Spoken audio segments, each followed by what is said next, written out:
चित लाए।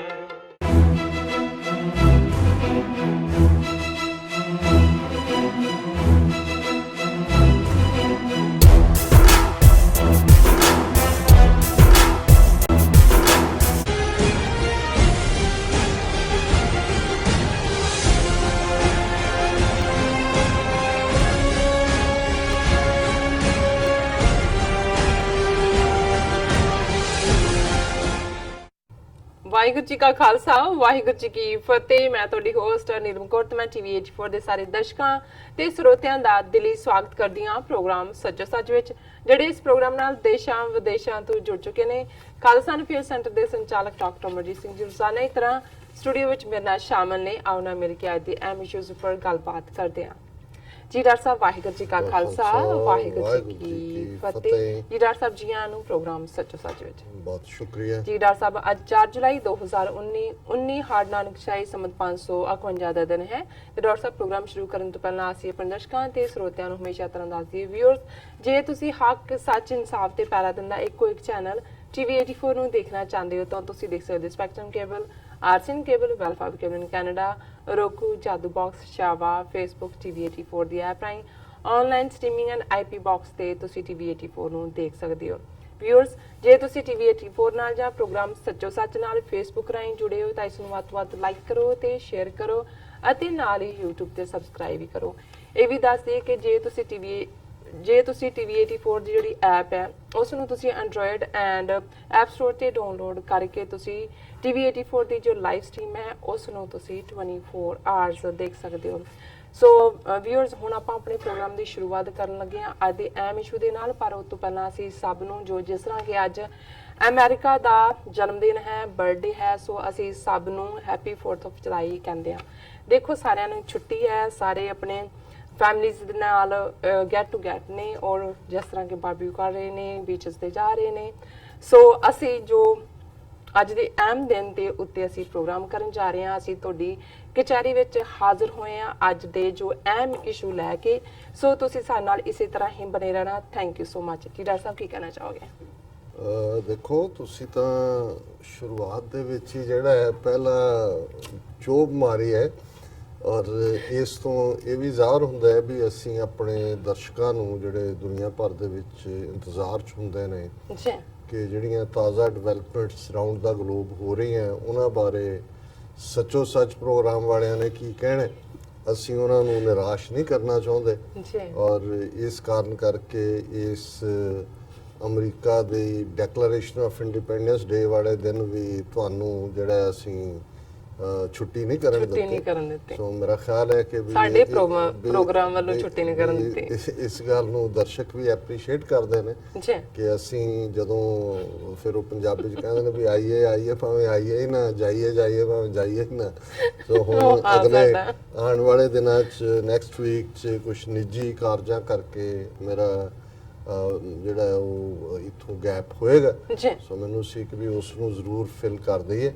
ਹਾਲਾਂਕਿ ਅਸੀਂ ਕੋਸ਼ਿਸ਼ ਕਰਾਂਗੇ ਕਿ ਜਿੱਥੇ ਵੀ ਅਸੀਂ ਟਰੈਵਲ ਅਰਾਊਂਡ ਕਰੀਏ ਉੱਥੋਂ ਇਸ ਸੱਚੋ ਸੱਚ ਪ੍ਰੋਗਰਾਮ ਨੂੰ ਜਿਹੜਾ ਅਸੀਂ ਲਾਈਵ ਕਰੀਏ। ਬਿਲਕੁਲ। ਸੋ ਜ਼ਾਹਰ ਹੈ ਕਿ ਅੱਜ ਜੁਲਾਈ 4th ਦਾ ਦਿਨ ਇੱਕ ਸਪੈਸ਼ਲ ਅਹਿਮੀਅਤ ਰੱਖਦਾ ਹੈ। ਭਾਵੇਂ ਅੱਜ ਅਮਰੀਕਾ ਦਾ ਜਨਮ ਦਿਨ ਤਾਂ ਨਹੀਂ ਹੈ, ਜਨਮ ਤਾਂ ਨਹੀਂ ਹੋਇਆ। ਅੱਜ ਦੇ ਦਿਨ 4 ਜੁਲਾਈ 1776 ਨੂੰ 13 ਅਮਰੀਕਾ ਦੀਆਂ ਬਰਤਾਨਵੀ ਕਾਲੋਨੀਜ਼, ਜਿਨ੍ਹਾਂ ਨੂੰ ਅੱਜ ਅਸੀਂ ਸਟੇਟ ਕਹਾਂਗੇ, ਉਹਨਾਂ ਦੇ ਨੁਮਾਇੰਦਿਆਂ ਨੇ ਫਿਲਾਡੈਲਫੀਆ ਦੇ ਵਿੱਚ ਇਕੱਠੇ ਹੋ ਕੇ ਇਹ ਐਲਾਨ ਕੀਤਾ ਕਿ ਅਸੀਂ ਬ੍ਰਿਟਨ ਦੀ ਹੁਣ ਗੁਲਾਮੀ ਨੂੰ ਨਹੀਂ ਕਬੂਲਣਾ। ਔਰ ਇਸ ਦਿਨ ਥਾਮਸ ਜੈਫਰਸਨ ਦੀ ਲਿਖੀ ਹੋਈ ਡੈਕਲੇਰੇਸ਼ਨ ਆਫ ਇੰਡੀਪੈਂਡੈਂਸ, ਆਜ਼ਾਦੀ ਦਾ ਘੋਸ਼ਣਾ ਪੱਤਰ ਜਾਂ ਆਜ਼ਾਦੀ ਦਾ ਐਲਾਨਨਾਮਾ, ਇਹ ਜਾਰੀ ਕੀਤਾ ਗਿਆ। ਔਰ ਜ਼ਾਹਰ ਹੈ ਕਿ ਉਸ ਵੇਲੇ ਇੱਕ ਬਹੁਤ ਵੱਡਾ ਹਿੰਮਤ ਵਾਲਾ ਕਦਮ ਸੀ ਕਿਉਂਕਿ ਇਹ ਉਹ ਪੀਰੀਅਡ ਸੀ ਕਿ ਬ੍ਰਿਟਿਸ਼ ਸਾਮਰਾਜਵਾਦ ਦਾ ਸੂਰਜ ਚਾਰੇ ਪਾਸੇ ਲਿਸ਼ਕਾਂ ਮਾਰਦਾ ਸੀ, ਡਲਕਾਂ ਮਾਰਦਾ ਸੀ। ਔਰ ਅੱਜ ਜਿਵੇਂ ਅਸੀਂ ਅਮਰੀਕਾ ਦੀਆਂ ਸਟੇਟਾਂ ਆਰਗੇਨਾਈਜ਼ਡ, ਬੜੇ ਫ੍ਰੀਵੇ ਬਣੇ ਹੋਏ ਔਰ ਮਾਰਕਡ ਬਾਉਂਡਰੀਜ਼, ਬਾਰਡਰਸ ਦੇਖਦੇ ਹਾਂ, ਇਵੇਂ ਦਾ ਅਮਰੀਕਾ ਨਹੀਂ ਸੀ। ਇੱਥੇ ਵੀ ਉਹੀ ਦਰਿਆ, ਨਾਲੇ ਔਰ ਇੱਕ ਦੂਜੇ ਦਾ ਕੋਈ ਸੰਪਰਕ ਨਹੀਂ। ਔਰ ਇਹ ਉਹ ਪੀਰੀਅਡ ਸੀ ਕਿ ਜਦੋਂ ਅਜੇ ਟੈਲੀਫੋਨ ਔਰ ਦੂਸਰੇ ਵੀ ਨਹੀਂ ਸੀ, ਕੋਈ ਟੈਂਕਾਂ ਦਾ ਜ਼ਮਾਨਾ ਵੀ ਨਹੀਂ ਸੀ, ਹਵਾਈ ਜਹਾਜ਼ ਵੀ ਨਹੀਂ ਸਨ। ਸੋ ਇਹ ਜਿਹੜਾ ਐਲਾਨ 4 ਜੁਲਾਈ 1776 ਨੂੰ ਹੋਇਆ, ਜੀ ਇਹ ਉਹ ਰਿਜ਼ੋਲਵ ਸੀ ਕਿ ਬਈ ਇਨਫ ਇਜ਼ ਇਨਫ, ਬਿਲਕੁਲ ਕਿ ਬਹੁਤ ਹੋ ਗਿਆ ਤੁਹਾਡੇ ਨਾਲ, ਹੁਣ ਅਸੀਂ ਜਿਹੜਾ ਤੁਹਾਡੇ ਨਾਲੋਂ ਨਾਤਾ ਤੋੜ ਰਹੇ ਹਾਂ। ਔਰ ਜਿਹੜੀ ਡੈਕਲੇਰੇਸ਼ਨ ਆਫ ਇੰਡੀਪੈਂਡੈਂਸ ਹੈ, ਜਿਹੜਾ ਦੁਨੀਆ ਦਾ ਇੱਕ ਬੜਾ ਯੂਨੀਕ ਡਾਕੂਮੈਂਟ ਹੈ, ਉਸ ਦੀ ਸ਼ੁਰੂਆਤ ਇਹਦੇ ਨਾਲ ਹੁੰਦੀ ਹੈ ਕਿ ਆਲ ਮੈਨ ਆਰ ਕ੍ਰੀਏਟਡ ਇਕੁਅਲ। ਜੀ ਕਿ ਇਹ ਜਦੋਂ ਅਸੀਂ ਸੋਵਰਨਿਟੀ, ਬਾਦਸ਼ਾਹਤ ਜਾਂ ਰਾਜ ਜਾਂ ਪੋਲੀਟੀਕਲ ਪਾਵਰ ਦੀ ਗੱਲ ਕਰਦੇ, ਤੇ ਇਹ ਪੋਲੀਟੀਕਲ ਪਾਵਰ ਜਾਂ ਸੋਵਰਨਿਟੀ ਜਾਂ ਬਾਦਸ਼ਾਹਤ ਇਹ ਨਿਕਲਦੀ ਰੱਬ ਚੋਂ ਹੈ। ਬਿਲਕੁਲ ਜਦੋਂ ਅਸੀਂ ਬਾਣੀ 'ਚ ਵੀ ਪੜ੍ਹਦੇ ਹਾਂ ਕਿ ਕਉ ਹਰ ਸਮਾਨ ਨਹੀਂ ਰਾਜਾ, ਇਹ ਜੋ ਭੂਪਤ ਦਿਵਸ ਚਾਰ ਕੇ ਝੂਠੇ ਕਰਤ ਦਿਵਾਜਾ।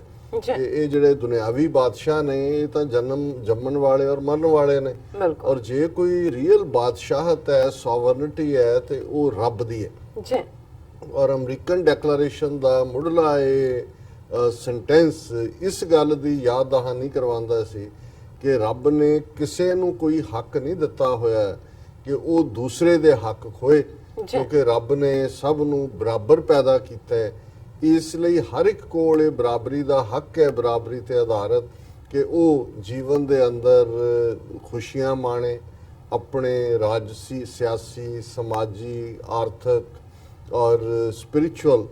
ਕਿਉਂਕਿ ਜਦੋਂ ਅਸੀਂ ਡੈਮੋਕ੍ਰੇਸੀਜ਼ ਦੇ ਕਨਸੈਪਟ ਦੀ ਗੱਲ ਕਰਦੇ ਹਾਂ, ਤੇ ਫਿਰ ਇਬਾਦਤ ਦਾ ਹੱਕ ਕਿਸ ਨੂੰ ਮੰਨਣਾ ਹੈ, ਇਸ ਦੇ ਵਿੱਚ ਫਰੀडम ਹੋਣੀ। ਔਰ ਅਮਰੀਕਾ 'ਚ ਇਸ ਡੈਕਲੇਰੇਸ਼ਨ ਤੋਂ ਵੀ ਪਹਿਲਾਂ, ਜਦੋਂ ਅਮਰੀਕਾ ਜਿਹੜਾ ਕੋਲੰਬਸ ਨੇ ਲੱਭਿਆ, ਪਰ ਰੀਅਲੀ ਅਮਰੀਕਾ ਦੇ ਵਿੱਚ ਜਿਹੜੀ ਇਸ ਦਾ ਸਫ਼ਰ ਬਿਗਨ ਹੁੰਦਾ ਹੈ, ਜਦੋਂ ਕਿ ਇੰਗਲੈਂਡ ਤੋਂ ਉਹ ਪਿਲਗ੍ਰਿਮਸ ਜਿਨ੍ਹਾਂ ਨੂੰ ਕਿਹਾ ਜਾਂਦਾ ਹੈ, ਕਿ ਜਿਨ੍ਹਾਂ ਨੂੰ ਧਾਰਮਿਕ ਕਾਰਨਾਂ ਕਰਕੇ ਇੰਗਲੈਂਡ ਦੇ ਵਿੱਚ ਜਿਨ੍ਹਾਂ ਦੇ ਉੱਤੇ ਪਰਸੀਕਿਊਸ਼ਨ ਹੋ ਰਹੀ ਸੀ, ਜ਼ੁਲਮ ਹੋ ਰਿਹਾ ਸੀ, ਉਹ ਕਿਵੇਂ ਇੱਕ ਮੇ ਫਲਾਵਰ ਜਹਾਜ਼ ਦੇ ਵਿੱਚ ਅਮਰੀਕਾ 'ਚ ਪਹੁੰਚਦੇ ਨੇ, ਔਰ ਕਿਵੇਂ ਉਹਨਾਂ ਨੂੰ ਇੱਥੇ ਪਨਾਹ ਵੀ ਮਿਲਦੀ ਹੈ। ਜ਼ਾਹਰ ਹੈ ਕਿ ਨੇਟਿਵ ਅਮਰੀਕਨਸ ਨੇ ਉਹਨਾਂ ਨੂੰ ਕਿਵੇਂ ਜਿਹੜੀਆਂ ਜੋ ਲੋੜ ਦੀਆਂ ਚੀਜ਼ਾਂ ਨੇ ਉਹ ਪ੍ਰੋਵਾਈਡ ਕੀਤੀਆਂ। ਸੋ ਜ਼ਾਹਰ ਹੈ ਕਿ ਇਸ ਮੁਲਕ ਦੀ ਫਾਊਂਡੇਸ਼ਨ ਹੀ ਪਿਲਗ੍ਰਿਮਸ ਨੇ ਮਜ਼ਹਬੀ ਆਜ਼ਾਦੀ ਦੀ ਬੁਨਿਆਦ ਤੇ ਰੱਖੀ। ਪਰ ਵਕਤ ਪਾ ਕੇ, ਕਿਉਂਕਿ ਹੌਲੀ ਬ੍ਰਿਟਿਸ਼ਰਸ ਦਾ ਵੱਧਦਾ ਪ੍ਰਭਾਵ ਸੀ, ਉਹਨਾਂ ਨੇ ਅਮਰੀਕਾ ਨੂੰ ਕੋਲੋਨਾਈਜ਼ ਕਰ ਲਿਆ।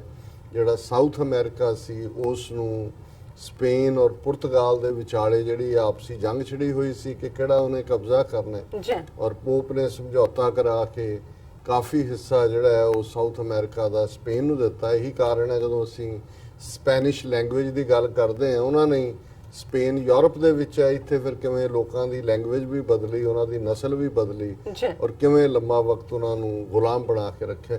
ਪਰ ਅਮਰੀਕਾ ਦੀਆਂ ਇਹਨਾਂ 13 ਕਾਲੋਨੀਜ਼ ਨੇ ਇਹ ਡੈਕਲੇਰੇਸ਼ਨ ਆਫ ਇੰਡੀਪੈਂਡੈਂਸ ਦੇ ਰਾਹੀਂ ਇਹ ਆਪਣਾ ਰਿਜ਼ੋਲਵ ਜ਼ਾਹਰ ਕੀਤਾ ਸੀ ਕਿ ਭਾਈ ਅਸੀਂ Liberty, justice, pursuit of happiness, ਔਰ ਇਸ ਦੇ ਲਈ ਅਸੀਂ ਸਟਰਾਈਵ ਕਰਾਂਗੇ। ਔਰ ਇਹ ਐਲਾਨਨਾਮੇ ਤੋਂ ਬਾਅਦ ਜ਼ਾਹਰ ਹੈ ਕਿ ਜਿਹਦੇ 'ਚ ਵੱਡੇ ਉਹ ਟਾਮਸ ਜੈਫਰਸਨ ਔਰ ਜਾਰਜ ਵਾਸ਼ਿੰਗਟਨ ਉਸ ਵੇਲੇ ਮੇਨ ਲੀਡਰ ਸੀ, ਜਿਹਨੇ ਮਿਲੀਟਰੀਲੀ ਵੀ ਲੀਡ ਕੀਤਾ ਔਰ ਆਈਡੀਓਲੋਜੀਕਲੀ ਵੀ। ਔਰ ਅਮਰੀਕਾ ਜਿਹੜਾ ਫਿਰ ਇੱਕ ਪੂਰੀ ਵਾਰ, ਜਿਹਨੂੰ ਅਸੀਂ ਰੈਵੋਲੂਸ਼ਨਰੀ ਵਾਰ ਕਹਿੰਦੇ ਹਾਂ, ਅਗਲੇ 4 ਸਾਲ ਲਗਭਗ ਬ੍ਰਿਟਿਸ਼ਰਸ ਦੇ ਨਾਲ ਡਿਫਰੈਂਟ ਬੈਟਲਸ ਹੋਈਆਂ, ਲੜਾਈਆਂ ਹੋਈਆਂ, ਜਿਹਦੇ 'ਚ ਅਮਰੀਕਨ ਮਿਲੀਸ਼ੀਆ ਨੇ ਵੱਡਾ ਰੋਲ ਅਦਾ ਕੀਤਾ।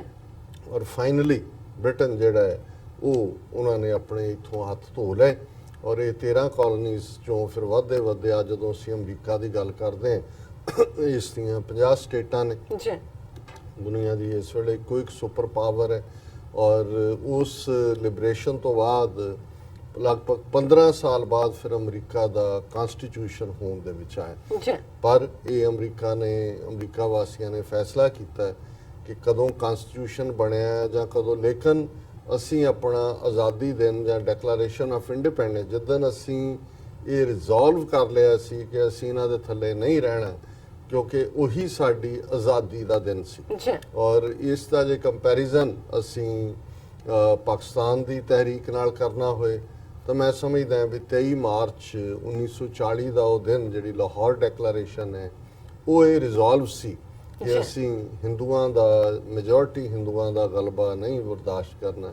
ਤੇ ਜੇ ਖਾਲਿਸਤਾਨ ਦੇ ਸੰਘਰਸ਼ ਦੇ ਨਾਲ ਇਸ ਨੂੰ ਦੇਖਣਾ ਹੋਏ, ਕਹਿਣਾ ਹੋਏ, ਤੇ ਫਿਰ 29 ਅਪ੍ਰੈਲ 1986 ਦਾ ਦਿਨ ਜੀ 4 ਜੁਲਾਈ 1776 ਵਾਂਗ ਸਾਡੇ ਰਿਜ਼ੋਲਵ ਦਾ ਦਿਨ ਹੈ, ਜਿਸ ਦਿਨ 26 ਜਨਵਰੀ ਦੇ ਸਰਬੱਤ ਖਾਲਸਾ ਵੱਲੋਂ ਬਣਾਈ ਗਈ 5 ਮੈਂਬਰੀ ਪੰਥਕ ਕਮੇਟੀ ਨੇ ਇਹ ਅਕਾਲ ਤਖਤ ਤੋਂ ਐਲਾਨ ਕੀਤਾ ਸੀ ਕਿ ਅੱਜ ਤੋਂ ਸਾਡਾ ਭਾਰਤੀ ਸਟੇਟ ਦੇ ਨਾਲ ਕੋਈ ਸਬੰਧ ਨਹੀਂ ਹੈ, ਜੀ ਔਰ ਜਿਹੜਾ ਉਹਨਾਂ ਨੇ ਖਾਲਿਸਤਾਨ ਦਾ ਐਲਾਨਨਾਮਾ ਜਾਰੀ ਕੀਤਾ ਹੈ, ਉਸ ਦੇ ਵਿੱਚ ਜਿਹੜੇ ਭਵਿੱਖ ਦੇ ਮੁਸਤਕਬਲ ਦੇ ਖਾਲਿਸਤਾਨ ਦੇ ਵਿੱਚ ਪੋਲੀਟੀਕਲ ਸਟਰਕਚਰ, ਸੋਸ਼ਲ, ਇਕਨੋਮਿਕਲ ਕੀ ਹੋਏਗਾ, ਉਹ ਬੀਜ ਰੂਪ ਦੇ ਵਿੱਚ ਮੌਜੂਦ ਨੇ। ਜਿਵੇਂ ਕਿ America the declaration of independence ਦੇ ਵਿੱਚ ਸੀਡ ਫਾਰਮ ਦੇ ਵਿੱਚ ਇਹ ਮੌਜੂਦ ਸੀ ਕਿ ਜੀ। ਕਿਸ ਕਿਸਮ ਦੀ ਸੁਸਾਇਟੀ ਬਿਲਕੁਲ। ਜਦੋਂ ਉਹ ਲਿਬਰੇਟ ਹੋਣਗੇ ਬ੍ਰਿਟਿਸ਼ਰਸ ਤੋਂ, ਤੇ ਕਿਸ ਕਿਸਮ ਦੀ ਸੁਸਾਇਟੀ ਉਹ ਸਿਰਜਣਾ ਚਾਹੁੰਦੇ ਨੇ। ਸੋ ਜ਼ਾਹਰ ਹੈ ਕਿ ਉਹ ਬੜਾ ਯੂਨੀਕ ਮਾਡਲ ਸੀ, ਬਰਾਬਰੀ ਤੇ ਬੇਸਡ, ਜਸਟਿਸ ਤੇ ਬੇਸਡ, ਲਿਬਰਟੀ ਤੇ ਬੇਸ।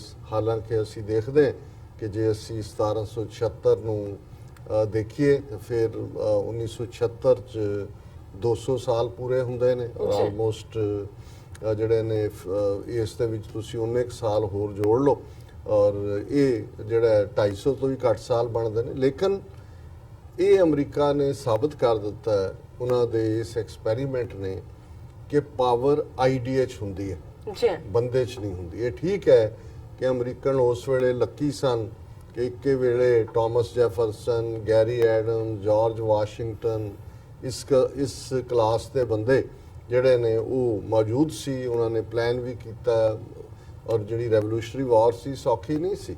ਜੀ ਉਹਨਾਂ ਦੇ ਵਿੱਚ ਬਹੁਤ ਹਰਡਲਸ ਆਈਆਂ। ਇੱਕ ਸਟੇਜ ਤੇ ਜਿਹੜੇ ਮੈਜੋਰਿਟੀ ਰਹਿਣ ਵਾਲੇ ਸੀ ਇਹਨਾਂ ਕਾਲੋਨੀਜ਼ ਦੇ, ਉਹੀ ਖਿਲਾਫ ਹੋ ਗਏ ਵੀ ਏਡੀ ਵੱਡੀ ਤਾਕਤ ਦੇ ਨਾਲ ਪੰਗਾ ਲੈ ਕੇ ਅਸੀਂ ਕੀ ਖੱਟਿਆ। ਬਿਲਕੁਲ ਉਦੋਂ ਜਦੋਂ ਕਿ ਬਿਲਕੁਲ ਇਹ ਉਹਨਾਂ ਦੀ ਢਹਿੰਦੀ ਕਲਾ ਚੱਲ ਰਹੀ ਸੀ, ਫਿਰ ਮਿਸਟਰ ਪੇਨ ਨਾਂ ਦੇ ਇੱਕ ਸੱਜਣ ਜਿਨ੍ਹਾਂ ਨੇ ਇੱਕ ਕਿਤਾਬਜਾ ਲਿਖਿਆ ਕਾਮਨ ਸੈਂਸ, ਜੀ ਉਸ ਦੇ ਵਿੱਚ ਉਹਨਾਂ ਨੇ ਫਿਰ ਆਪਣੇ ਲੋਕਾਂ ਨੂੰ ਵੰਗਾਰਿਆ। ਉਹਨਾਂ ਨੇ ਕਿਹਾ ਕਿ ਵੀ dark days try the soul of man, ਕਿ ਜਦੋਂ ਔਖੇ ਦਿਨ ਆਉਂਦੇ ਨੇ ਇਹ ਰੂਹਾਂ ਦੀ ਪਰਖ ਹੁੰਦੀ ਹੈ। ਬਿਲਕੁਲ ਜਿਹੜੇ ਸਨਸ਼ਾਈਨ, ਜਿਹੜੀ ਧੁੱਪ ਚੜੇ ਦੇ ਉੱਤੇ ਦੇਸ਼ ਭਗਤ ਬਣੇ ਹੁੰਦੇ ਨੇ, ਉਹ ਸ਼ਾਈਨ ਹੋਏ, ਉਹ ਭੱਜ ਜਾਂਦੇ ਨੇ, ਜੀ ਔਰ ਜਿਹੜੇ ਟਰੂਲੀ ਪੈਟਰੀਓਟ ਨੇ ਉਹ ਅੱਡੀ ਗੱਡ ਕੇ ਖਲੋਂਦੇ ਨੇ। ਬਿਲਕੁਲ ਸੋ ਜ਼ਾਹਰ ਹੈ ਕਿ ਆਈਡੀਆ ਦੀ ਤਾਕਤ ਨੇ ਅਲਟੀਮੇਟਲੀ ਉਹ ਇੱਕ ਸਿਸਟਮ ਪੈਦਾ ਕੀਤਾ ਹੈ ਜਿਹਨੂੰ ਦੁਨੀਆ ਅੱਜ ਵੀ ਇੱਕ ਆਈਡੀਅਲ, ਇੱਕ ਆਦਰਸ਼ ਦੇ ਤੌਰ ਤੇ ਦੇਖਦੀ ਹੈ। ਜੀ ਦੁਨੀਆ ਦੇ ਜੇ 6 ਖੂੰਜੇ ਨੇ, 6 ਡਾਇਰੈਕਸ਼ਨਾਂ ਨੇ,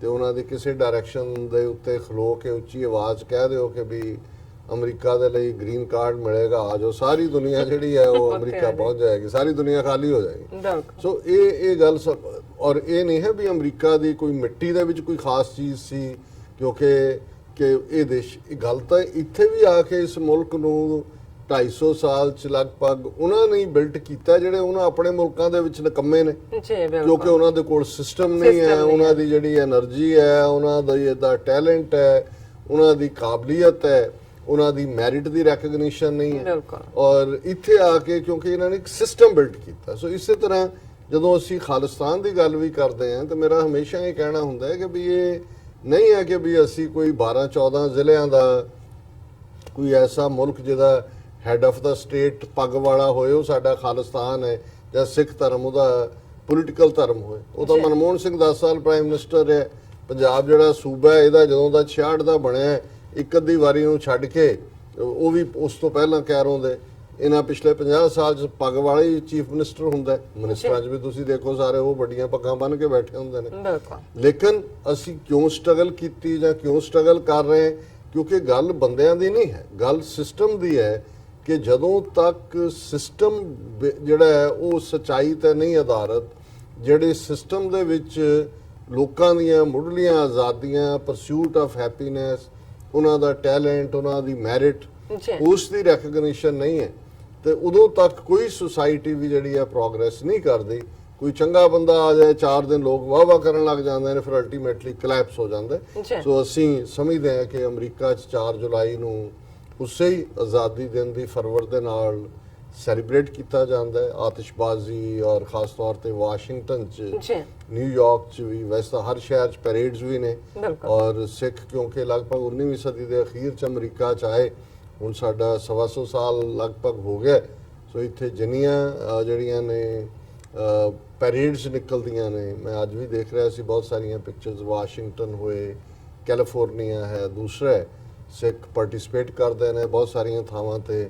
ਹੁਣ ਜਿਹੜਾ ਗੱਤਕਾ ਹੈ ਸਾਡਾ ਮਾਰਸ਼ਲ ਆਰਟ ਹੈ ਸੌਰਡ ਦਾ, ਉਹ ਵੀ ਔਨ ਡਿਸਪਲੇ ਹੁੰਦਾ ਹੈ। Nice. ਔਰ ਜ਼ਾਹਰ ਹੈ ਖਾਣ ਪੀਣ ਵਾਲਿਆਂ ਦੇ ਲਈ, ਜਿਵੇਂ ਤੁਸੀਂ ਕਿਹਾ, ਮੈਂ ਨਹੀਂ ਕਹਿਣਾ ਵੀ ਬਾਰਬੇਕਿਊ ਚ ਕੀ ਕਰਦੇ ਤੇ ਬਾਕੀ ਇਕੱਠੇ ਹੋ ਕੇ ਕੀ ਕਰਦੇ, ਲੇਕਿਨ ਚਲੋ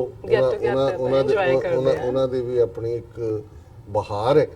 ਔਰ ਅਸੀਂ ਜਿਹੜਾ ਅਮਰੀਕਾ ਵਾਸੀਆਂ ਨੂੰ, ਉਹਨਾਂ ਨੇ ਤਾਂ ਪੰਜਾਬੀ ਨਹੀਂ ਸਮਝਣੀ, ਪਰ ਘੱਟੋ ਘੱਟ ਜਿਹੜੇ ਸਾਡੇ ਨੇ, ਜਿਹੜੇ ਸੱਚਮੁੱਚ, ਔਰ ਮੈਂ ਦੇਖਦਾ ਵੀ ਇੱਕ ਚੰਗੀ ਗੱਲ ਹੈ ਜਿਸ ਮੁਲਕ 'ਚ ਤੁਸੀਂ ਹੋ, ਜਿਹਦੀਆਂ ਨਿਯਮਤਾਂ ਤੁਸੀਂ ਮੰਨਦੇ ਹੋ, ਉਹਦੇ ਨਾਲ ਤੁਹਾਡੀ ਵਫਾਦਾਰੀ ਵੀ, ਔਰ ਉਹਨਾਂ ਦੇ ਦੁੱਖ ਸੁੱਖ 'ਚ ਸ਼ਰੀਕ ਹੋਣਾ, ਔਰ ਇਹ ਸਾਰਾ ਜਿਹੜਾ ਹੈ ਸਾਡਾ ਹਿੱਸਾ ਹੈ, ਸਾਡੇ ਬੀਇੰਗ ਦਾ ਹਿੱਸਾ ਹੈ, ਔਰ ਅਸੀਂ ਮੁਬਾਰਕਬਾਦ ਵੀ ਦਿੰਦੇ।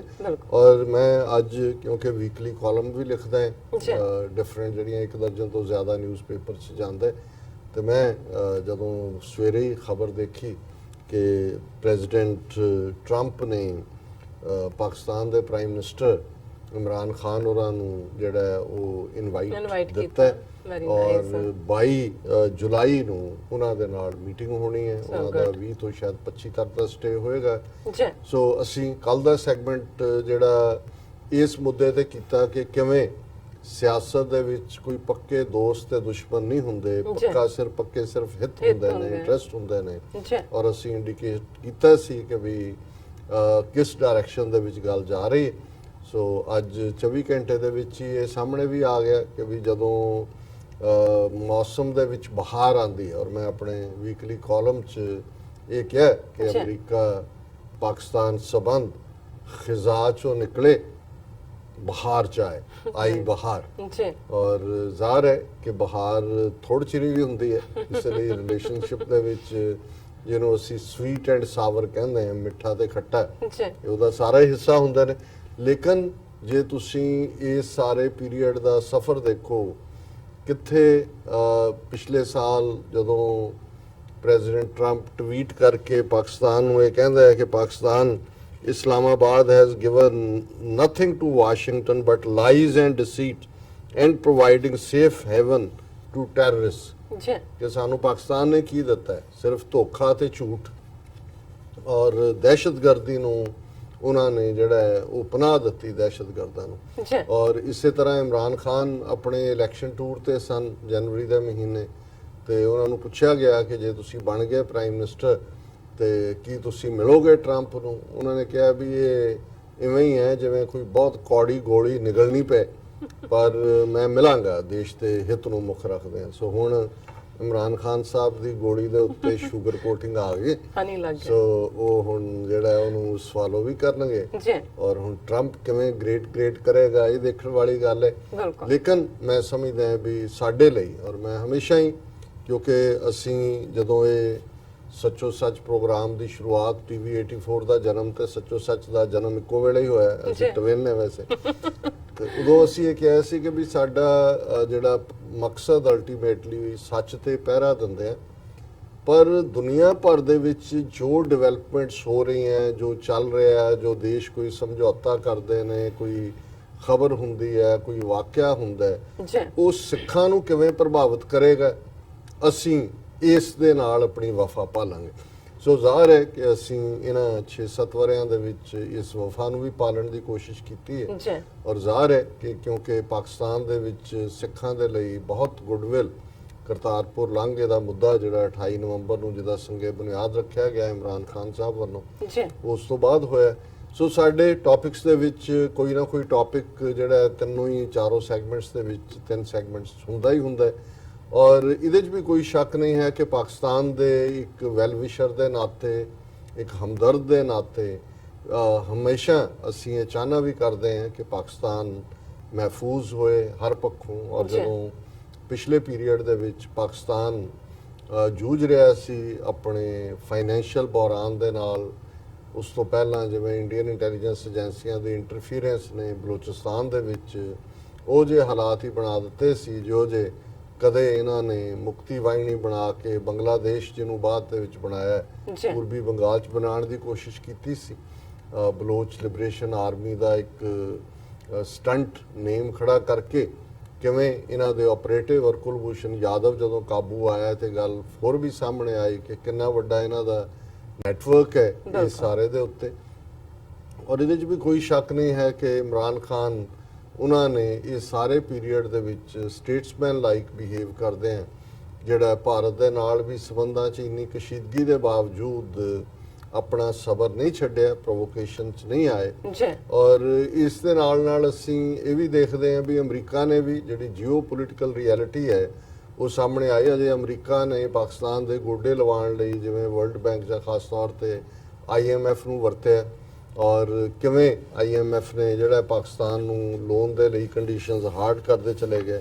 ਔਰ ਈਵਨ ਜਿਹੜਾ ਵਾਈਟ ਹਾਊਸ ਨੇ ਡਾਇਰੈਕਟ ਐਕਸ਼ਨ ਵੀ ਪਾਕਿਸਤਾਨ ਦੇ ਅਗੇਂਸਟ ਲਏ, ਉਹਦੇ 'ਚ ਜਿਹੜੀ $300 ਮਿਲੀਅਨ ਦੀ ਮਿਲਟਰੀ ਏਡ ਸੀ ਉਸ ਨੂੰ ਕੈਂਸਲ ਕਰ ਦਿੱਤਾ ਗਿਆ। ਫਿਰ ਉਹਦੇ 'ਚ ਕਿਹਾ ਗਿਆ ਕਿ ਜੀ ਤੁਸੀਂ ਇਨਫ ਨਹੀਂ ਕਰ ਰਹੇ, ਔਰ ਇੱਕੋ ਹੀ ਸਲੋਗਨ ਅਮਰੀਕਨਾਂ ਦਾ ਸੀ do more do more. So Imran Khan ਨੇ ਕਿਹਾ ਵੀ ਡੂ ਮੋਰ ਨਾਓ ਨੋ ਮੋਰ, ਹੁਣ ਨਹੀਂ, ਅਸੀਂ ਤੁਹਾਡਾ ਇਹ ਨਹੀਂ ਸੁਣਨਾ, ਅਸੀਂ ਤੁਹਾਡੀ ਕੋਈ ਜੰਗ ਨਹੀਂ ਲੜਨੀ ਹੈ, ਕੋਈ ਗੱਲ ਨਹੀਂ ਹੁੰਦਾ, ਅਸੀਂ ਤੁਹਾਡੇ ਤੋਂ ਹੁਣ ਕਚਕੌਲ ਲੈ ਕੇ ਨਹੀਂ ਮੰਗਣਾ। ਸੋ ਜ਼ਾਹਰ ਹੈ ਕਈ ਵਾਰ ਤੁਸੀਂ ਜੇ ਗੈਰਤ ਔਰ ਅਣਖ ਔਰ ਅੱਖਾਂ 'ਚ ਅੱਖਾਂ ਪਾ ਕੇ ਦੇਖਣ ਦਾ ਹੌਸਲਾ ਕਰਦੇ ਹੋ ਤੇ ਫਿਰ ਜਿਵੇਂ ਜਿਹੜੇ ਈਮਾਨ 'ਚ ਜੀਣ ਵਾਲੇ ਲੋਕ ਨੇ ਉਹ ਯਕੀਨ ਕਰਦੇ ਨੇ ਕਿ ਜੇ ਇੱਕ ਦਰਵਾਜ਼ਾ ਬੰਦ ਹੁੰਦਾ ਹੈ ਤੇ ਅੱਲਾਹ ਤਾਲਾ ਰੱਬ ਵਾਹਿਗੁਰੂ 100 ਦਰਵਾਜ਼ੇ ਹੋਰ ਖੋਲ ਦਿੰਦਾ। ਸੋ ਮੈਂ ਸਮਝਦਾ ਹਾਂ ਵੀ ਜਿਹੜਾ ਇਹ ਇਮਰਾਨ ਖਾਨ ਸਰਕਾਰ ਦੀ ਸਟੈਡਫੈਸਟਨੈਸ ਸੀ ਇਸ ਦੇ ਉੱਤੇ, ਉਹਨੇ ਅਮਰੀਕਾ ਨੂੰ ਔਰ ਗਰਾਊਂਡ ਲੈਵਲ ਦੀਆਂ ਜਿਹੜੀਆਂ ਜੀਓ ਪੋਲੀਟੀਕਲ ਰਿਐਲਿਟੀਜ਼ ਨੇ ਜਿਨ੍ਹਾਂ ਦੇ ਵਿੱਚ ਅਫਗਾਨਾਂ ਦੇ ਨਾਲ ਅਲਟੀਮੇਟਲੀ ਕੋਈ ਨਾ ਕੋਈ ਐਗਰੀਮੈਂਟ ਸਟ੍ਰਾਈਕ ਕਰਨ ਦੀ ਗੱਲ, ਤਾਲਿਬਾਨ ਦੇ ਨਾਲ ਜਿਹੜਾ 65-70% ਟੈਰੀਟਰੀ ਨੂੰ ਆਲਰੇਡੀ ਕੰਟਰੋਲ ਕਰਦੇ ਨੇ। ਔਰ ਇਸ ਸਭ ਦਾ ਨਤੀਜਾ ਹੈ ਕਿ ਵੀ ਇਕੱਲੀ ਖਬਰ ਅੱਜ ਇਸ ਹਵਾਲੇ ਨਾਲ ਹੀ ਨਹੀਂ ਲੱਗੀ ਕਿ ਇਮਰਾਨ ਖਾਨ 22 ਜੁਲਾਈ ਨੂੰ ਟਰੰਪ ਨੂੰ ਮਿਲਣਗੇ, ਪਰ ਇਸ ਦੇ ਨਾਲ ਅਸੀਂ ਇਹ ਵੀ ਦੇਖਦੇ ਹਾਂ ਕਿ ਇੱਕ ਦਿਨ ਪਹਿਲਾਂ ਜਿਹੜੀ ਖਬਰ ਸੀ ਕਿ ਕਿਵੇਂ ਜਿਹੜੀ ਹੈ ਬਲੋਚਿਸਤਾਨ ਲਿਬਰੇਸ਼ਨ ਆਰਮੀ ਨੂੰ ਸਟੇਟ ਡਿਪਾਰਟਮੈਂਟ ਨੇ ਬੈਨ ਕੀਤਾ, ਪਾਕਿਸਤਾਨ ਨੇ ਵੀ ਉਹਦੇ ਜਿਹੜੀ ਹੈ ਕੁਇਟ ਪ੍ਰੋ ਕਿਊ ਕਰਦੇ ਆ। ਹਾਫਿਜ਼ ਸਈਦ ਸੀਦ ਦੇ ਜਿਹੜੇ ਅਸੈਟ ਸੀ ਔਰ ਉਹਨਾਂ ਦੇ ਜਿਹੜੇ ਟੌਪ 13-14 ਲੀਡਰ ਸੀ ਉਹਨਾਂ ਦੇ ਖਿਲਾਫ ਕੇਸ ਰਜਿਸਟਰ ਕੀਤੇ, ਔਰ ਇਹ ਉਹਨਾਂ ਦੇ ਸਾਰੇ ਜਿਹੜੇ ਅਸਾਸੇ ਸੀ ਉਹਨਾਂ ਨੂੰ ਸੀਲ ਕੀਤਾ। ਪਰ ਅੱਜ ਨਾਲ ਦੀ ਨਾਲ ਜਿਹੜੀਆਂ ਦੋ ਖਬਰਾਂ ਇਸ ਹਵਾਲੇ ਦੇ ਨਾਲ ਲੱਗੀਆਂ, international monetary fund approves $6 billion loan for cash strapped Pakistan with tough conditions. ਜ਼ਾਹਰ ਹੈ ਉਹ ਤੋਂ ਪਹਿਲਾਂ ਹੀ ਡਿਬੇਟ ਹੋਈਆਂ ਸੀ, ਔਰ ਇਸ ਜਿਹੜਾ $6 ਬਿਲੀਅਨ ਉਹਨੇ ਦੇਣਾ ਉਹਦੇ 'ਚ immediate disbursement of US $1 billion to help Pakistan address its balance of payment crisis. $1 billion ਜਿਹੜਾ ਉਹਨਾਂ ਨੇ ਰਾਈਟ ਅਵੇ ਜਿਹੜਾ ਉਹ ਰਿਲੀਜ਼ ਕੀਤਾ, ਔਰ ਆਲਰੇਡੀ ਜਿਵੇਂ ਅਸੀਂ ਪਿਛਲੇ ਦਿਨ ਹੀ ਡਿਸਕਸ ਕੀਤਾ ਸੀ $500 ਮਿਲੀਅਨ ਕਤਰ ਵੱਲੋਂ ਆਇਆ, ਸਾਊਦੀ ਅਰੇਬੀਆ ਜਾਂ UAE ਨੇ ਕੀ ਕੀਤਾ ਉਹ ਬਹੁਤਾ ਪਬਲਿਕ 'ਚ ਡਿਸਕਸ ਨਹੀਂ ਹੋਇਆ। ਸੋ ਜ਼ਾਹਰ ਹੈ ਕਿ ਇਹ ਸਾਰੇ ਨੇ ਜਿਹੜਾ ਇਮਰਾਨ ਖਾਨ ਹਕੂਮਤ ਨੂੰ ਪੱਕੇ ਪੈਰਿੰਗ ਕਰ ਦਿੱਤਾ ਹੈ। ਹਾਲਾਂ ਵਿਦ ਇਨ ਕੰਟਰੀ ਚੱਲ ਰਿਹਾ ਹੈ ਕਰਪਸ਼ਨ ਦੇ ਖਿਲਾਫ ਮੁਹਿੰਮ ਦੇ ਨਾਂ ਥੱਲੇ। ਔਰ ਦੂਸਰੀ ਖਬਰ ਅਸੀਂ ਦੇਖਦੇ ਹਾਂ ਕਿ ਵੀ ਇਸ ਸਾਰੇ ਦੇ ਨਾਲ ਬਾਕੀ ਐਗਰੀਮੈਂਟ ਦਾ ਜਿਵੇਂ ਉਹਨਾਂ ਦੇ ਸਪੋਕਸਪਰਸਨ ਨੇ ਮੁਹੰਮਦ ਫੈਸਲ, ਉਹਨਾਂ ਨੇ ਕਿਹਾ ਕਿ ਜੀ ਅਸੀਂ ਜਿਹੜਾ ਇਸ ਸਾਰੇ ਦਾ ਮਕਸਦ ਹੈ ਟੂ ਉਹਨਾਂ ਜਿਹੜੇ ਆਪਸੀ ਸਬੰਧ ਨੇ ਅਮਰੀਕਾ ਪਾਕਿਸਤਾਨ ਦੇ ਬਾਇਲੇਟਰਲ ਰਿਲੇਸ਼ਨਸ ਉਹਨਾਂ ਨੂੰ ਇੰਪਰੂਵ ਕਰਨਾ, ਕਿਉਂਕਿ ਬਹੁਤ ਵਾਰੇ ਹੁੰਦੇ ਕਿ ਵਿਜ਼ਿਟ ਤੋਂ ਪਹਿਲਾਂ ਬਹੁਤ ਸਾਰਾ ਕੰਮ ਹੋਇਆ ਹੁੰਦਾ। ਬਿਲਕੁਲ ਇਹਨਾਂ ਦੇ ਫੋਰਨ ਆਫਿਸ ਜਿਹੜੇ ਨੇ ਆਪਣੇ ਲੈਵਲ ਦੇ ਉੱਤੇ ਐਗਰੀਮੈਂਟ ਵੀ ਇਹ ਜ਼ਿਆਦਾ ਜਿਹੜਾ ਉਹ ਕਸਟਮਰੀ ਹੁੰਦਾ ਹੈ ਕਿ ਜੀ ਪ੍ਰੈਜ਼ੀਡੈਂਟ ਆਇਆ ਉਹਨੇ ਹੱਥ ਖੱਬਾ ਅੱਗੇ ਕੀਤਾ ਕਿ ਸੱਜਾ ਕੀਤਾ, ਕਾਰਪੈਟ ਦਾ ਰੰਗ ਲਾਲ ਸੀ ਕਿ ਨੀਲਾ ਸੀ, ਉਹ 2 ਕਦਮ ਵਧਿਆ ਕਿ 1.5 ਕਦਮ ਵਧਿਆ, ਔਰ ਉਹ ਬੈਠਿਆ ਉਹਨਾਂ ਦੀ ਬਾਡੀ ਲੈਂਗੁਏਜ ਕੀ ਸੀ, ਉਹਦੀਆਂ ਅੱਖਾਂ 'ਚ ਅੱਖਾਂ ਪਾ ਰਿਹਾ ਸੀ ਕਿ ਉਹਦੇ ਜੁੱਤੀਆਂ ਵੱਲ ਦੇਖ ਰਿਹਾ ਸੀ। ਸੋ ਇਹਦੇ ਤੋਂ ਤੁਸੀਂ ਅੰਦਾਜ਼ਾ ਲਾਉਂਦੇ ਹੋ ਦੋਨੋਂ ਪਰਸਨੈਲਿਟੀਜ਼ ਦਾ ਕੌਨਫੀਡੈਂਸ। ਔਰ ਦੂਜਾ ਉਹਦੇ 'ਚ ਮੇਰਾ ਖਿਆਲ ਹੈ ਵੀ ਇਹ ਕੋਈ ਉਹ ਮੋਦੀ ਤਾਂ ਨਹੀਂ ਹੈ ਜਿਹੜਾ ਉਹ ਬਾਂਦਰ ਦੀ ਤਰ੍ਹਾਂ ਚਮੜਿਆ ਉਹਨੂੰ ਛੱਡਦਾ ਹੀ ਨਹੀਂ ਸੀ, ਗੈਟ ਲਾਸਟ। ਇੱਥੇ ਸਾਨੂੰ ਪਤਾ ਹੈ ਵੀ ਇਮਰਾਨ ਖਾਨ ਉਹਦੇ 'ਚ ਕੋਈ ਇਨਫੀਰੀਅਰਿਟੀ ਕੰਪਲੈਕਸ ਨਹੀਂ ਹੈ, ਔਰ ਉਹ ਇੱਕ ਉਸ ਮੁਲਕ ਦੇ ਨੁਮਾਇੰਦੇ ਦੇ ਤੌਰ ਤੇ ਰਿਪਰੈਜ਼ੈਂਟ ਕਰ ਰਿਹਾ ਹੈ ਜਿਨ੍ਹਾਂ ਨੇ ਇਸ ਹਾਰਡਸ਼ਿਪ ਦੇ ਬਾਵਜੂਦ ਗੋਡੇ ਨਹੀਂ ਟੇਕੇ। ਬਿਲਕੁਲ ਔਰ ਮੈਂ ਸਮਝਦਾ ਹਾਂ ਵੀ ਈਵਨ ਟਰੰਪ ਦੇ ਨਾਲ ਇਮਰਾਨ ਖਾਨ ਦੀ ਕੈਮਿਸਟਰੀ ਮਿਲੇਗੀ, ਜੀ ਕਿਉਂਕਿ ਉਹ ਵੀ ਸਟੱਬਰਨ ਹੈ। ਜਿੱਥੇ ਇੱਕ ਖਲੋਤਾ ਹੈ ਤੇ ਟਰੰਪ ਨੂੰ ਵੀ ਜਿਹੜਾ ਇਸ ਕਿਸਮ ਦਾ ਪਸੰਦ ਵੀ ਹੁੰਦੇ ਨੇ, ਉਹ ਆਪਣੀ ਨੇਚਰ ਦੀ ਲਾਈਨ ਹੈ। ਪਰ ਮੈਂ ਸਮਝਦਾ ਵੀ ਆਲਰੇਡੀ ਜਿਹੜਾ ਇਹਦਾ ਸਪੇਡ ਵਰਕ ਆ ਉਹ ਹੋਇਆ ਕਿ ਜਿਹੜੀ ਮਿਲਣੀ ਤੋਂ ਬਾਅਦ ਜੁਆਇੰਟ ਸਟੇਟਮੈਂਟ ਔਰ ਰਿਲੇਸ਼ਨਸ ਦੀ ਇੰਪਰੂਵਮੈਂਟ ਦੇ ਵੱਲ ਗੱਲ ਜਾਏਗੀ। ਔਰ ਇਹ ਸਾਰੇ ਚੀਜ਼ ਨਾਲ ਦੀ ਨਾਲ ਆ ਗਿਆ, ਕਿਉਂਕਿ ਹੁਣ ਪਾਕਿਸਤਾਨ ਦੀ ਹੈਲਪ ਕਿਉਂ ਕ੍ਰੂਸ਼ਲ ਹੋ ਗਈ ਅਮਰੀਕਾ ਲਈ, ਜ਼ਾਹਰ ਹੈ ਸੈਂਟਰਲ ਏਸ਼ੀਆ ਇਸ਼ੂ ਵੀ ਹੈ, ਈਰਾਨ ਦਾ ਇਸ਼ੂ ਵੀ ਹੈ, ਇੰਡੀਆ ਦੇ ਵੀ ਜਿਹੜਾ ਪੁੱਠੀ ਚਪੇੜ ਮਾਰੀ ਹੈ ਅਮਰੀਕਾ ਨੇ, ਕਿਉਂਕਿ ਉਹਨਾਂ ਨੇ ਕਿਹਾ ਵੀ ਐਵੇਂ ਗੱਲਾਂ ਦਾ ਕੜਾਹ ਬਣਾਉਣ ਵਾਲੇ ਨੇ ਘਿਓ ਨਹੀਂ ਪਾਉਂਦੇ ਬਿਲਕੁਲ ਵੀ। ਔਰ ਇਧਰ ਹੈ ਕਿ US Taliban scramble to rewrite draft on troop withdrawal. ਹੁਣ ਅਮਰੀਕਾ ਉੱਥੋਂ ਨਿਕਲਣਾ ਚਾਹੁੰਦਾ ਹੈ ਟਰੰਪ ਦਾ, ਕਿਉਂਕਿ ਕੈਂਪੇਨ ਜੇ ਉਹਨੇ ਹੁਣ ਦੂਸਰੀ ਟਰਮ ਲਈ ਰਨ ਕਰਨਾ ਹੈ, ਤੇ ਪਹਿਲੀ ਕੈਂਪੇਨ ਵੇਲੇ ਸੀ ਕਿ ਮੈਂ ਸ਼ੋਲਜਰ ਵਾਪਸ ਲਿਆਵਾਂਗਾ, ਔਰ ਫਸੇ ਹੋਏ ਨੇ ਅਫਗਾਨਿਸਤਾਨ 'ਚ। 2 ਦਿਨ ਪਹਿਲਾਂ ਵੀ ਉਹਨਾਂ ਦੇ ਐਨ ਮੇਨ ਆਫਿਸ ਦੇ ਨੇੜੇ ਅਟੈਕ ਹੋਇਆ। ਸੋ ਹੁਣ ਉਹਦੇ 'ਚ ਇਹਨਾਂ ਦਾ ਹੈ ਕਿ Taliban and US negotiators are scrambling to rewrite a draft agreement that will outline the withdrawal of American and NATO troops from Afghanistan, as well as detail a verifiable Taliban guarantee to fight terrorism ahead of a summit Sunday in Qatar. ਹੁਣ ਇੱਕ Qatar ਦੇ ਵਿੱਚ summit ਹੋ ਰਹੀ ਹੈ ਇਹਨਾਂ ਦੀ, ਉੱਥੇ ਤਾਲਿਬਾਨ ਜਾਂ ਅਫਗਾਨਿਸਤਾਨ ਰਿਲੇਟਡ ਹੀ ਹੈ। ਪਰ ਮੈਂ ਸਮਝਦਾ ਵੀ ਜਿੱਥੇ ਉੱਥੋਂ ਦੇ ਨਾਲ ਰਿਲੇਟਡ ਵੀ ਇਸ ਸਮਿਟ ਦਾ ਕਤਰ ਵਾਲੀ ਦਾ, ਪਰ ਕਿਉਂਕਿ ਜੁਲਾਈ ਤਾਂ ਆ ਗਈ, ਅੱਜ 4 ਜੁਲਾਈ ਹੈ, ਸੋ ਮੈਂ ਸਮਝਦਾ ਹਾਂ ਵੀ ਉਸ ਕਤਰ ਦੇ ਵਿੱਚ ਕੋਈ ਨਾ ਕੋਈ ਜਿਹੜਾ ਉਸ ਦੀ ਆਊਟਲਾਈਨ ਰੈਡੀ ਹੋ ਜਾਏਗੀ। ਜਿਹੜਾ ਇਹਨਾਂ ਦਾ ਆਪਸ ਦੇ ਵਿੱਚ ਤਕਰਾਰ ਚੱਲ ਰਿਹਾ ਹੈ, ਅਮਰੀਕਾ ਥੋੜਾ ਹੋਰ ਵਕਤ ਲੈਣਾ ਚਾਹੁੰਦਾ ਉੱਥੋਂ ਨਿਕਲਣ ਦੇ ਲਈ, ਔਰ ਪਾਰਸ਼ਲ ਵਿਦਡਰਾਅਲ ਚਾਹੁੰਦੇ ਨੇ, ਪਰ ਤਾਲਿਬਾਨ ਕਹਿੰਦੇ ਨੇ ਕਿ ਵੀ ਆਪਣਾ ਬਿਸਤਰਾ ਬੰਨੋ, ਤੇ ਜਿਹੜਾ ਬਿਸਤਰਾ ਬੰਨਣ ਦੇ ਲਈ ਸੇਬਾ ਹੈ, ਰੱਸੀ ਹੈ, ਉਹ ਵੀ ਆਪਣੇ ਘਰੋਂ ਲੈ ਕੇ ਆਓ, ਅਸੀਂ ਉਹ ਵੀ ਨਹੀਂ ਦੇਣੀ ਹੈ। ਬਸ ਇਹ ਹੈ ਵੀ ਬਿਸਤਰੇ ਚੁੱਕਣੇ ਵੀ ਤੁਸੀਂ ਆਪਣੇ ਸਿਰ ਤੇ ਨੇ। ਸੋ ਇਸ ਦੇ ਵਿੱਚ ਥੋੜੀ ਬਹੁਤ ਹੈ ਕਿ ਵੀ ਬਿਸਤਰਾ ਗੋਲ ਕਰਨ ਦੇਣਾ ਉਹਨਾਂ ਨੇ ਕਿ ਨਹੀਂ, ਸੇਬਾ ਦੇਣਾ ਕਿ ਨਹੀਂ, ਇਦਾਂ ਦੀਆਂ ਡਿਬੇਟਸ ਚੱਲ ਰਹੀਆਂ। ਪਰ ਅਲਟੀਮੇਟਲੀ ਇਹ ਫੈਕਟ ਹੈ ਕਿ ਅਮਰੀਕਾ ਔਰ ਨੈਟੋ ਇਸ ਜੰਗ ਨੂੰ ਉੱਥੇ ਹਾਰ ਚੁੱਕੇ ਨੇ, ਔਰ ਪਾਕਿਸਤਾਨ ਦੇ ਸਾਹਮਣੇ ਜਿੱਥੇ ਉਹਨਾਂ ਦਾ ਆਪਣਾ ਇੱਕ, ਮੈਂ ਸਮਝਦਾ ਕਿ ਉਹਨਾਂ ਦੇ ਲਈ ਇੱਕ ਕ੍ਰਾਈਸਿਸ ਵੀ ਹੋਏਗਾ, ਕਿਉਂਕਿ ਚੇਂਜ ਸਿਚੁਏਸ਼ਨ 'ਚ ਤਾਲਿਬਾਨ ਨੇ ਕਿਵੇਂ ਉੱਥੇ ਬਿਹੇਵ ਕਰਨਾ ਹੈ। ਜਿਹੜੀ ਆਲਰੇਡੀ ਉੱਥੇ ਅਸ਼ਰਫ ਗਨੀ ਦੀ ਹਕੂਮਤ ਹੈ, ਜਿਹੜੀ ਅਮਰੀਕਾ ਦੀ ਨਾਮ ਨਿਹਾਦ ਖੜੀ ਕੀਤੀ ਹੋਈ, ਮੈਨੂੰ ਲੱਗਦਾ ਵੀ ਨੋ ਮੈਟਰ ਕੀ ਐਗਰੀਮੈਂਟ ਹੁੰਦਾ ਹੈ ਤਾਲਿਬਾਨ ਦੇ ਨਾਲ ਜਾਂ ਦੂਜਿਆਂ ਦੇ ਨਾਲ, ਇਹ ਗਵਰਨਮੈਂਟ ਤਾਂ ਸਟੈਂਡ ਨਹੀਂ ਕਰੇਗੀ। ਔਰ ਫਿਰ ਇਸ ਵੇਲੇ ਪਹਿਲੀ ਸਿਚੁਏਸ਼ਨ ਤਾਂ ਨਹੀਂ ਹੈ ਸੋਵੀਅਤ ਯੂਨੀਅਨ ਦੇ ਵਿਦਡਰਾਅਲ ਵਾਂਗ, ਕਿਉਂਕਿ ਉਦੋਂ ਮਸੂਦ ਵੀ, ਉਜ਼ਬੈਕ, ਤਾਜ਼ਕ ਕੇ ਵੱਖਰੀਆਂ ਫੋਰਸਿਸ, ਔਰ ਸੋਵੀਅਤ ਯੂਨੀਅਨ ਉਦੋਂ ਅਜੇ ਹੋਂਦ ਸੀ ਜਿਹੜਾ ਉਹਦੀ ਮਦਦ ਕਰ ਰਿਹਾ ਸੀ ਮਸੂਦ ਦੀ। ਇਸ ਵੇਲੇ ਕੋਈ ਹੋਰ ਤਾਂ ਨਜ਼ਰ ਨਹੀਂ ਆਉਂਦਾ, ਪਰ ਉਹਨਾਂ 'ਚ ਵੀ ਸਾਡੇ ਵਾਂਗ ਜਿਹੜਾ ਜੇ ਕੋਈ ਹੋਰ ਲੜਨ ਨੂੰ ਨਾ ਮਿਲੇ ਤਾਂ ਫਿਰ ਅਸੀਂ ਆਪਸ ਲੜਦੇ ਹਾਂ। ਸੋ ਇਹ ਸੁਭਾਅ ਵੀ ਹੁੰਦਾ ਹੈ, ਜਿਹੜੇ ਲੜਾਕੂ ਕੌਮਾਂ ਜਾਂ ਕਬੀਲੇ ਹੁੰਦੇ ਨੇ। ਪਰ ਇਹ ਅਮਰੀਕਾ ਇਹ ਵੀ ਚਾਹੁੰਦਾ ਹੈ ਕਿ ਵੀ ਪਾਕਿਸਤਾਨ ਵੀ ਔਰ ਤਾਲਿਬਾਨ ਵੀ ਗਰੰਟੀ ਦੇਣ ਕਿ ਵੀ ਉੱਥੇ ਕੋਈ ਹੋਰ ਦਹਿਸ਼ਤਗਰਦੀ ਨਹੀਂ ਹੋਏਗੀ, ਕੋਈ ਪਨਾਹਗਾਹ ਨਹੀਂ ਹੋਏਗੀ ਕਿਸੇ ਦੀ, ਔਰ ਬਾਕੀ ਕਨਸਟੀਟਿਊਸ਼ਨ ਕੀ ਹੋਏਗਾ ਕੀ ਨਹੀਂ, ਐਵੇਂ ਕਹਿਣ ਨੂੰ ਅਮਰੀਕਾ ਕੋਈ ਪਰਵਾਹ ਨਹੀਂ ਕਰਦਾ। ਉਹ ਤਾਂ ਕਹਿੰਦੇ ਨੇ ਠੀਕ ਹੈ, ਜੇ ਤੁਸੀਂ ਝਾੜੀਆਂ 'ਚ ਰਹਿਣਾ ਚਾਹੁੰਦੇ ਹੋ ਤਾਂ ਜੀ ਸਦਕੇ ਰਹੋ, ਪਰ ਉੱਥੇ ਝਾੜੀਆਂ 'ਚੋਂ ਲੁੱਕ ਕੇ ਸਾਡੇ ਵੱਲ ਨਾ ਗੋਲੀ ਚਲਾਓ। ਸੋ ਇੰਨਾ ਕੁ ਪਾਰਟ ਹੈ। ਸੋ ਮੈਂ ਸਮਝਦਾ ਵੀ ਇਹ ਪਾਕਿਸਤਾਨ ਅਮਰੀਕਾ ਸਬੰਧਾਂ ਦੇ ਵਿੱਚ ਆਈ ਬਹਾਰ ਸਾਡੇ ਲਈ ਵੀ ਇੱਕ ਮੁਬਾਰਕ ਹੈ, ਔਰ ਸਿੱਖ ਨੁਕਤਾ ਨਿਗਾਹ ਤੋਂ ਅਸੀਂ ਸਮਝਦੇ ਹਾਂ ਕਿ ਇਸ ਪੀਰੀਅਡ ਦੇ ਵਿੱਚ ਜੇ ਅਮਰੀਕਨ ਸਟੇਟ ਡਿਪਾਰਟਮੈਂਟ ਦੇ ਆਫੀਸ਼ੀਅਲ ਐਮਬੈਸਡਰ, ਇਹਨਾਂ ਦੇ ਚਾਈਨੀਜ਼ ਐਮਬੈਸਡਰ, ਜਾਪਾਨੀ ਐਮਬੈਸਡਰ, ਈਵਨ ਰਸ਼ੀਅਨ ਐਮਬੈਸਡਰ, ਇਹ ਸਾਰੇ ਦਰਬਾਰ ਸਾਹਿਬ ਦੇ ਦਰਸ਼ਨਾਂ ਨੂੰ ਜਾਂਦੇ ਨੇ, ਅਟਾਰੀ ਬਾਰਡਰ, ਕਰਤਾਰਪੁਰ ਲਾਂਘੇ ਦੀ ਗੱਲ ਕਰਦੇ ਨੇ। ਸੋ ਆਲਰੇਡੀ 30 ਮਿਲੀਅਨ ਸਿੱਖ ਨੇਸ਼ਨ, ਔਰ ਸਾਡੀ ਮੰਗ ਖਾਲਿਸਤਾਨ ਔਰ ਮਜ਼ਹਬੀ ਤੌਰ ਦੇ ਉੱਤੇ ਕਰਤਾਰਪੁਰ ਕੋਰੀਡੋਰ ਜਿਹੜਾ ਇੱਕ ਅਮਨ ਔਰ ਜਿਹੜਾ ਆਪਸੀ ਗੁੱਡਵਿਲ ਦਾ ਪ੍ਰਤੀਕ ਹੈ, ਇਹ ਸਾਰੇ ਪੀਰੀਅਡ 'ਚ ਹਾਈਲਾਈਟ ਹੋਏ ਨੇ। ਔਰ ਅਮਰੀਕਾ ਪਾਕਿਸਤਾਨ ਸਬੰਧਾਂ ਦੇ ਵਿੱਚ ਸੁਧਾਰ ਵੀ ਸਾਨੂੰ ਸੂਟ ਕਰਦਾ ਬਹੁਤ ਚੰਗੀ ਤਰ੍ਹਾਂ, ਪਾਕਿਸਤਾਨ ਦੇ ਪਰਸਪੈਕਟਿਵ ਤੋਂ ਵੀ ਔਰ ਸਿੱਖ ਪਰਸਪੈਕਟਿਵ। ਜੀ ਡਾਕਟਰ ਸਾਹਿਬ ਤੁਹਾਡਾ ਬਹੁਤ ਬਹੁਤ ਸ਼ੁਕਰੀਆ, ਤੁਸੀਂ ਇਸ ਖਬਰ ਨੂੰ ਜਿਹੜੀ ਕਿ ਪਾਕਿਸਤਾਨ ਲਈ ਬੜੀ ਹੀ ਖੁਸ਼ੀ ਵਾਲੀ ਗੱਲ ਹੈ, ਇਸ ਖਬਰ ਨੂੰ ਤੁਸੀਂ ਸਾਂਝਾ ਕੀਤਾ, ਤੁਹਾਡਾ ਬਹੁਤ ਬਹੁਤ ਸ਼ੁਕਰੀਆ। ਇੱਥੇ ਲੈਣੇ ਬ੍ਰੇਕ ਪੇਜ ਤੋਂ ਪਹਿਲਾਂ ਅਸੀਂ ਆਪਣੇ ਦਰਸ਼ਕਾਂ ਤੇ ਸਰੋਤਿਆਂ ਨੂੰ ਅਪੀਲ ਤੇ ਬੇਨਤੀ ਕਰਦੀ ਹੈ ਵਿਊਅਰਸ, ਜਿਸ ਤਰ੍ਹਾਂ ਕਿ ਤੁਸੀਂ ਜਾਣਦੇ ਹੋ ਕਿ ਟੀਵੀ 84 ਇੱਕ ਪੰਥਕ ਚੈਨਲ ਹੈ। ਟੀਵੀ 84 ਸਿੱਖਾਂ, ਕਸ਼ਮੀਰੀਆਂ ਤੇ ਭਾਰਤੀਆਂ ਨੌਰਥ ਈਸਟ ਸਟੇਟਾਂ ਦੇ ਲੋਕਾਂ ਦੇ ਸਵੈਦੇਨੇ ਦੇ ਹੱਕਾਂ ਦਾ ਹਾਮੀ ਹੈ। ਅਸੀਂ ਚਾਹਾਂਗੇ ਕਿ ਤੁਸੀਂ ਟੀਵੀ 84 ਦੀ ਚੜ੍ਹਦੀ ਕਲਾ ਲਈ ਵੱਧ ਤੋਂ ਵੱਧ ਡੋਨੇਟ ਕਰੋ। ਡੋਨੇਟ ਕਰਨ ਲਈ ਸਾਡੀ ਵੈਬਸਾਈਟ tv84.tv ਤੇ ਜਾ ਕੇ ਪੇਪਲ ਦੀ ਵਰਤੋਂ ਕਰਕੇ ਵਨ ਟਾਈਮ ਡੋਨੇਟ ਕਰ ਸਕਦੇ ਹੋ, ਮੰਥਲੀ ਡੋਨੇਟ ਵੀ ਕਰ ਸਕਦੇ ਹੋ।